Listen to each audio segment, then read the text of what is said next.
From West Virginia Public Broadcasting. Support for the Legislature Today has been provided by the following.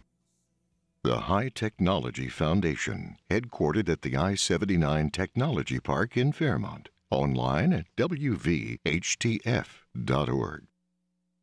Connecting West Virginia families and businesses through high-speed internet services. Learn more about connecting at frontier.com. At the Legislature today, education reform isn't the only reform bill to be considered at this session. Property tax reform is also in the spotlight. We continue to look at the issue of prison overcrowding that lawmakers will be considering, and a special report tonight on animal welfare. Advocates explain that laws that affect animals also affect people. This is the Legislature Today.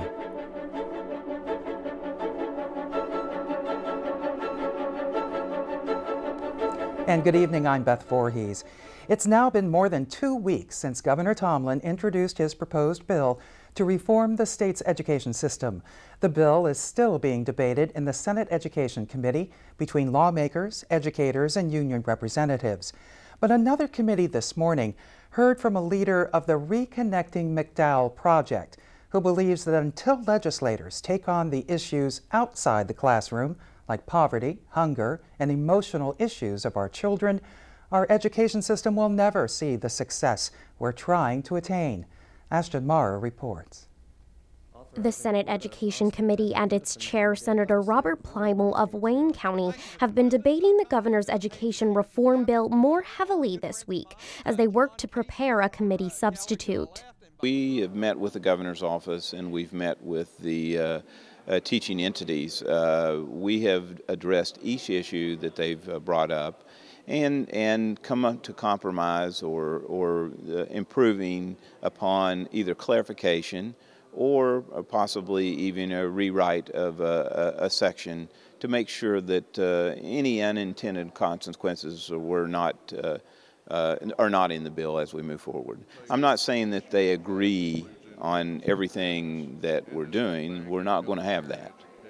Senate education members heard testimony this week from citizens who wish to speak for or against the bill, including representatives from both the American Federation of Teachers and the West Virginia Education Association.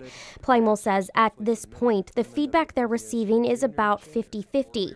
But when it comes to hiring, a strong point of opposition for the unions. The committee has yet to make a change.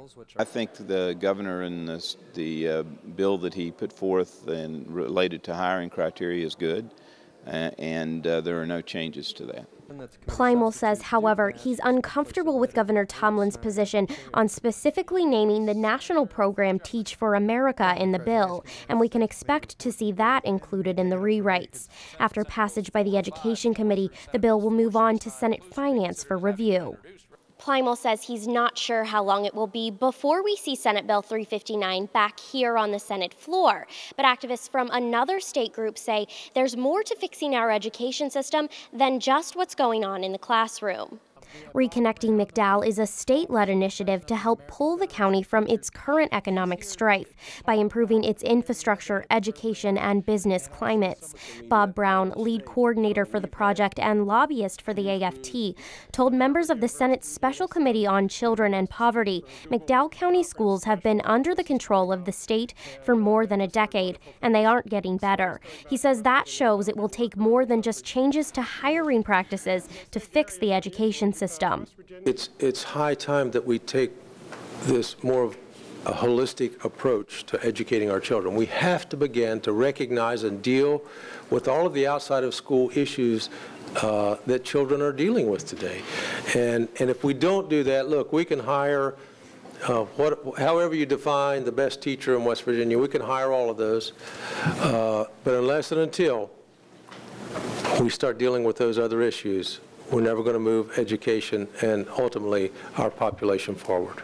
Brown says we must begin to take on the poverty, hunger, and emotional issues these children are coming to school with in order to help them achieve. But many of McDowell County's struggles stem from a single-source industry that has since left: coal. We're never, ever, ever going to have 70,000 coal mining jobs in McDowell County again. It's not going to happen. There will be some So we have to diversify, and we have to encourage entrepreneurship and small businesses. And a lot of that will be contingent upon getting a highway coming through there. Senator Ron Stallings of Boone County says if we don't begin to learn from this initiative and start thinking more creatively, other counties, including his home county, will see a similar depression in the future. This needs to really be, in my mind, a wake-up call for the entire coal fields of southern West Virginia. We do not want to have to be reconnecting Mingo, Logan, Boone, because we are not diversified yet. We really need to, members of the body and the committee, think hard and try to develop either infrastructure projects, post-mine land use, getting people out of the floodplains. Committee Chair Senator John Unger of Berkeley County says the committee is dedicated to taking a holistic approach to decreasing the state's poverty rates in children, just as Brown is doing in McDowell County. Brown says the outcome of this 5-year effort can be used as a template for other impoverished counties in the state. For the Legislature Today, I'm Ashton Mara in the Senate. Only one bill was up for passage in the House of Delegates today. Only one bill was up for passage in the House of Delegates today, and as Dave Mistich reports, that bill led to a discussion of a related bill that was introduced. Here's his report. There was a lot of talk of property taxes and the assessment of real estate in the House as well as elsewhere in the Capitol today. It all started with House Bill 2585, which was on its third reading. The title of the bill pretty much explains what the bill does. This bill increases the time from 5 days to 8 business days, within which one has to file a petition for appeal upon receiving a notice of an increased assessment. This bill was agreed to by the lead sponsor and the Assessors Association. I urge passage of the bill. With no discussion or debate on the House floor, House Bill 2585 passed with a 99-0 vote. Shortly thereafter, the conversation about property taxes continued as House Minority Leader Tim Armstead spoke about House Bill 2840, which he introduced today. That bill would allow a property owner to submit an independent appraisal of their property to the assessor. It also provides that the assessor bear the burden of proof to show that the value of the independent appraisal is incorrect before the Board of Equalization and Review. The board would also be forced to assess the property based on the independent appraisal if deemed appropriate. I have great confidence in our assessors, but I do think that it is unfair to basically presume that they're always right in every assessment and that the taxpayer has to meet this very onerous and substantial burden to overcome that. So this bill is now introduced as 2840, and I hope that the Judiciary and the Finance Committees will take a look at this, and I'm hoping that this year we can do something to make this process much more fair. Delegate Suzette Rains of Kanawha County expressed her gratitude for the passage of House Bill 2585. But, she said, it's just a small part of a much-needed comprehensive solution to issues related to property taxes. I received phone calls from constituents who received notices of increased assessments in my district. So I promptly went to the county commission to hear those that were going to protest. The county assessor was also present, and they were able to work out the disputes at that time. So I was very encouraged to see that happen. In our statute, prior to the bill that we passed today, it said 5 days, not business days, not calendar days. So I'm glad to see that we've taken that step of action to clarify that and allow 8 business days for taxpayers. So I think that's a step in the right direction to provide some relief, but I really look forward to working towards a more comprehensive effort. The discussion of property taxes and assessments didn't end on the House floor. After the floor session, members of the House of Delegates attended an event held in the lower rotunda. Delegate Doug Scaff, also of Kanawha County, continued the conversation and said issues related to property taxes are a growing problem around the state. I agree. Property tax is a way of life. We have to pay it. We don't deny that. But we must look at reforming our system to make sure it's fair, it's equal, and it's balanced, regardless of where you live, regardless of where you do business. The bottom line is we don't have a problem with paying our share of property taxes, but you can't ask a small business owner to pay an extra 200% this year and pay his employees. Times are tough. Times are tough for all of us. Don't kick us while we're down. House Bill 2585, which increases the amount of time a property owner has to file a petition in response to an increased assessment, will be handed over to the Senate. House Bill 2840, which deals with independent appraisals and establishing a burden of proof in related cases, was referred to the Committee on the Judiciary. For the Legislature Today, I'm Dave Mistich in the House of Delegates. Next, we'll continue our overview of the state's crowded prison system. First, here's a look at some of the bills introduced in the Senate today. Among the bills introduced in the Senate today, Senate Bill 454 to provide a framework for computation, payment, and reporting of the motor fuel excise tax on alternative fuels. Electricity is not considered an alternative fuel. Senate Bill 455 to provide that the number of horse races or dog races held on a racing day be set by the licensee.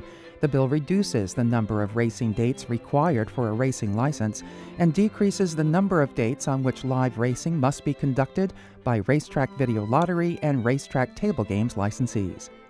Senate Bill 460 to exempt from state income tax active duty military pay for residents serving 30 or more continuous days on active duty in the Armed Forces of the United States, National Guard, or Armed Forces Reserves for the taxable year in which the individual has separated from active military service.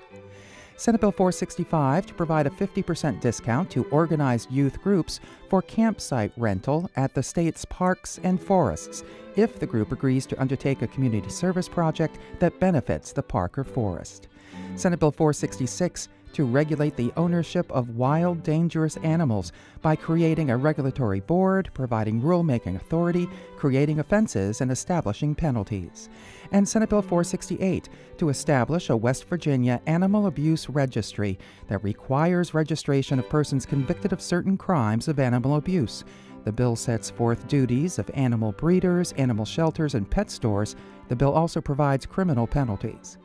On second reading in the Senate tomorrow, Senate Bill 139 to require sellers of precious metals and gems to provide photo identification to dealers. The bill also creates criminal penalties. No one wants to spend upwards of $200 million to build a new prison to relieve overcrowding. So officials turn to what has worked in other states to alleviate it. We've been discussing this with legislators this week. Tonight, we welcome Joe Thornton, the Secretary of Military Affairs and Public Safety. He's held this position since June 2010. Mr. Secretary, welcome. Glad you're here. Pleasure to be here. Can you tell us what numbers, how many prisoners are in the care and control of the Division of Corrections? Well, the latest numbers show just north of 7,000 state sentenced inmates. Actually, the Division of Corrections takes care on a daily basis for a little more than 5,000 of those, and the remainder, about 1,800 on a daily basis, are residing in our regional jail system. Okay. What about the women's prisons? I assume, are we talking, you know, the men's prisons, or how about the women's prisons? It's all one number, but our women's numbers are probably our fastest growing population. We have one facility, which is Lakin, and it's full like all our facilities, but it's certainly something that we're keeping our eye on. All week long, we've been talking about this report from the Justice Center, the Council of State Governments. It seems the conclusion here is that the state has to do a better job of managing the inventory. Would you agree? Absolutely. I think that sometimes it takes an outside eye to be able to look at the particular processes and tell you where you may just be missing the mark, in addition to other areas that outside of our control, that we need help and assistance with. I was interested in the part about adopting a statewide risk need assessment instrument to determine an individual's likelihood of reoffending, and to focus supervision resources on people who are most likely to reoffend.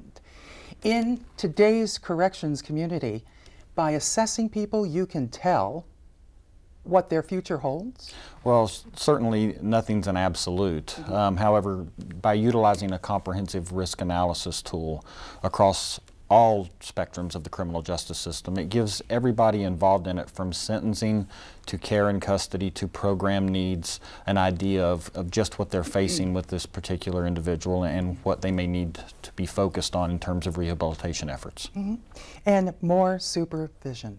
Well, I think that's the key, and enhancing public safety is the whole idea behind justice reinvestment. A lot of folks see certain elements of it as maybe letting a prisoner out of prison 6 months earlier than they otherwise would have, but the focus is on increased supervision. We focus that on probation, but we're letting a lot of parolees time out, max out if you will, and just go to the streets with no supervision whatsoever. And the data shows that within 6 months to a year, folks are most likely to reoffend. So having an element of mandatory supervision on nonviolent and violent offenders will just enhance public safety. Who supervises? Our parole officers for the parole system, and probation does for the court system. Do we have enough parole officers and probation officers? We do for our current numbers. Certainly if justice reinvestment starts taking hold like we expect it to, and the numbers of parolees start to rise, we might have to adjust our parole officer numbers, but currently the system is adequate. Do you think if the legislature adopts the governor's bill that we can finally get a handle on this issue? Well, I absolutely hope so. I think that it's a comprehensive bill. The governor has done his work on this. The folks from the Council of State Governments Justice Reinvestment Initiative have spent a lot of time in West Virginia looking at a lot of data that we've provided and looking across all the systems that are responsible throughout the criminal justice system. And I think that you'll start seeing immediate action once this bill starts to take hold, and over the next few years you'll continue to see our prison population dwindle. Well, we'll revisit it in a couple of years. All right, Secretary of Military Affairs and Public Safety, Joe Thornton, thank you very much. Pleasure to be here. And here's a look at some of the bills introduced in the House today.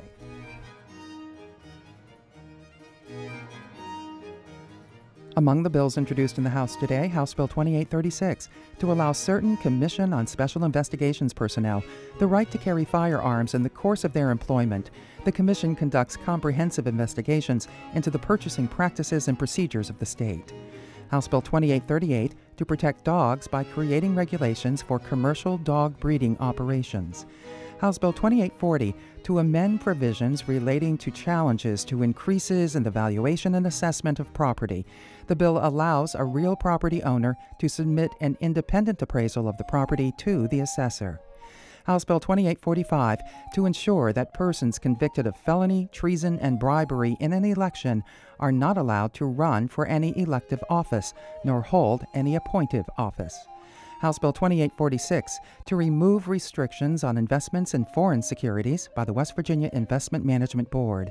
And House Bill 2855, to permit persons 60 years of age and older to hunt deer with a crossbow instead of a traditional bow during any archery season in which deer hunting is permitted. On second reading in the House tomorrow, the amendment stage, House Bill 2351, to authorize arresting officers to charge by citation if a magistrate or judge is not reasonably available. House Bill 2579, to protect state waters by creating an implementation plan to establish state-specific selenium criteria.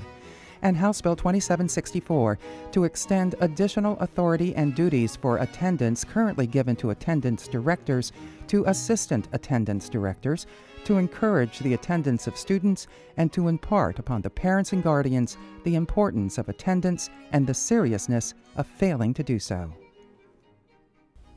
Legislation was introduced today pertaining to animal welfare. Senate Bill 466 regulates the ownership of wild, dangerous animals. Senate Bill 468 requires registration of persons convicted of animal abuse. And House Bill 2838 creates regulations for commercial dog breeding operations. Suzanne Higgins takes a special look at this issue. The euthanasia rate of healthy adoptable animals in shelters throughout West Virginia is shocking. At the Kanawha-Charleston Humane Association, that rate is 67%. Statewide, 77,000 dogs and cats were euthanized in 2011, the last year with completed totals. The booming populations of stray dogs and cats are overwhelming animal control officers and shelters and draining county budgets. It costs West Virginia about $8 million a year to impound, care, and kill its unwanted dogs and cats. Sylvia Schaefer is past director of this shelter and has a long history of witnessing the tragedy of pet overpopulation. Many are neglected and arrive here without ever having seen a veterinarian. it results in euthanasia. And I always said they were born to die. And yet, many people won't agree with this, but I would much rather see one euthanized painlessly than left on the side of the road, get hit by a car, poisoned by the neighbors. It's the humane thing to do. But the more humane thing to do is reduce the population. And because there's just not enough homes out there for them all. Schaefer says the Charleston shelter ran $75,000 in the red last year. According to the ASPCA, the American Society for the Prevention of Cruelty to Animals, it costs shelters an average of $300 to keep a stray dog or cat 5 to 6 days and then ultimately euthanize it. The average cost of spaying in Kanawha County is $130 an animal. The average cost of neutering is $100. A lot of the reason most people do not spay neuter is because of the cost. And I am not knocking the veterinarians. It's a business, they've got to recover their cost. But there aren't many options in West Virginia for people who just don't have an income. So you look for a way that we could produce income to help the low-income people, which in return will help the state and the counties.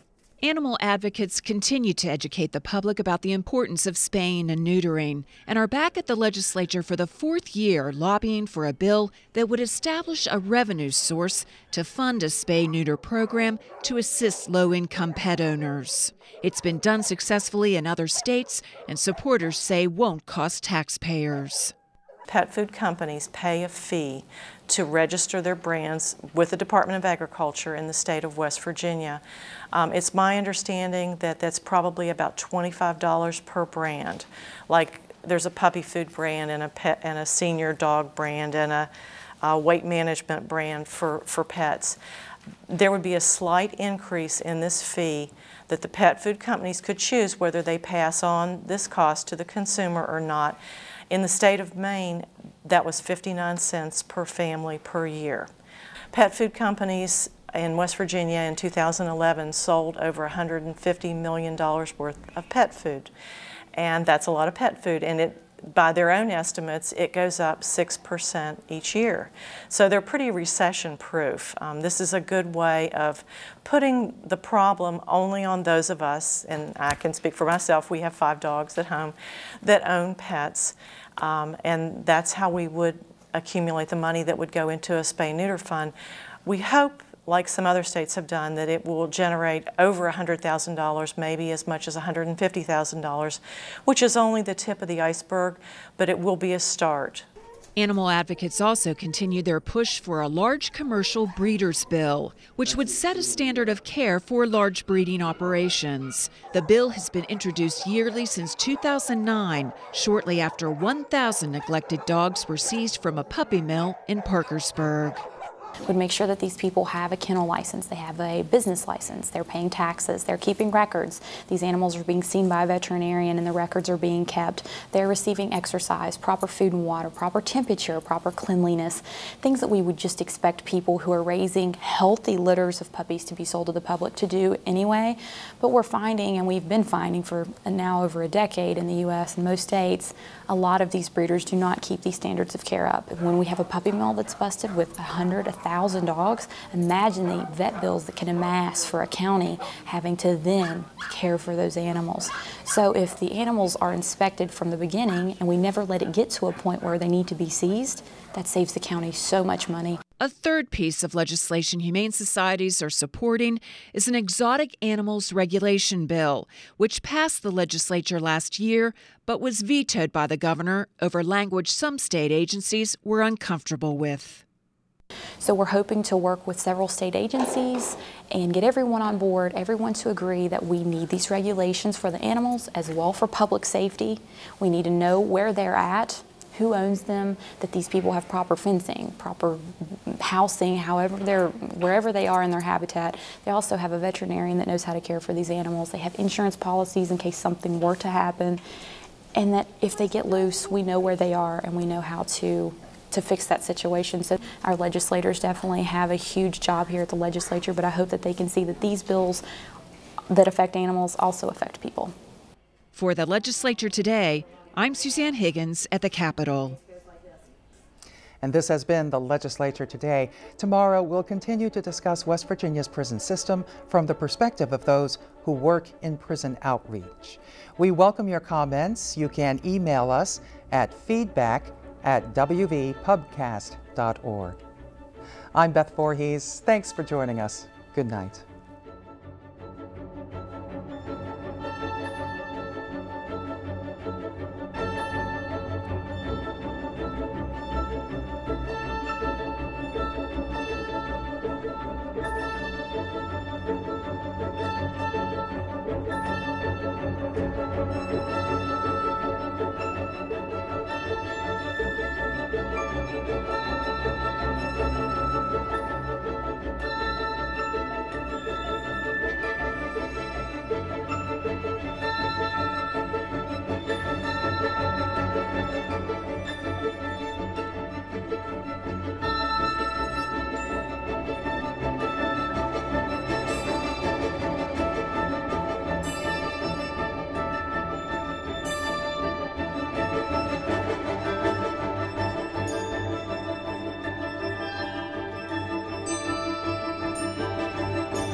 Support for the Legislature Today has been provided by the following.